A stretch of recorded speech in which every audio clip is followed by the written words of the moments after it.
Des dels inicis de la humanitat, l'atracció pel foc ha acompanyat la nostra existència i ha estat al centre dels mites i la simbologia de les antigues civilitzacions. Dominar-lo ens ha ajudat a evolucionar com a espècie. Al voltant d'una foguera ens ha donat abric, ens ha alimentat i protegit. Tot i domesticar-lo com a eina bàsica per a la vida humana, se n'ha desenvolupat paral·lelament un temor pels seus efectes i conseqüents perills. Les primeres civilitzacions, com els egipcis i els grecs, van dominar el foc en la seva vida quotidiana. Però van ser els grecs qui per primera vegada organitzaren un grup de persones per vigilar els efectes devastadors del foc dins les ciutats, inventant fins i tot la primera i rudimentària bomba manual d'aigua. La figura del cos de bombers, semblant a com l'entenem avui en dia, apareix vora l'any 22 abans de Crist, quan els romans preparen per aquesta tasca a un grup d'esclaus per combatre el foc sota el nom de Triumviri Nocturni, seguint el model grec després del gran incendi a la ciutat de Roma.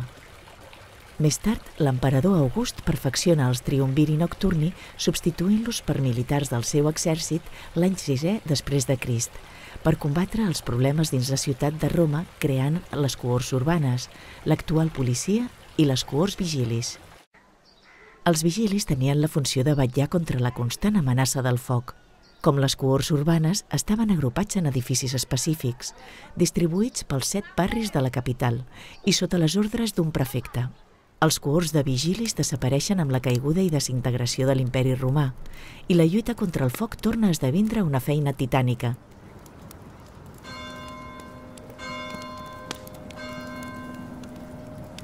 Al llarg de l'edat mitjana hi haurà una nul·la evolució de l'acció contra el foc i es tornarà de nou a combatre a cop de galleda. Sota el dogma de la religió de l'època hi ha la creença que l'aparició dels incendis són una font de purificació i es veurà el foc com un càstig diví. Quan a partir del segle XVI les urbs europees comencen a créixer, a l'iniciar-se una modesta industrialització, els incendis passen a ser més freqüents. Per això es reprèn la consciència que és imprescindible una certa organització per combatre el foc. Influenciats pel Renaixement es renovaran les tècniques i es recuperarà la bomba manual d'aigua inventada pels grecs i romans. El vapor, com a font d'energia, comença a ser útil a finals del segle XVIII, però no és fins al segle XIX, concretament l'any 1829, que es construeix la primera bomba a vapor específicament contra incendis. Als seus inicis, la desconfiança en aquestes màquines, la seva complexitat i un cert perill van endarrerir la seva aplicació generalitzada.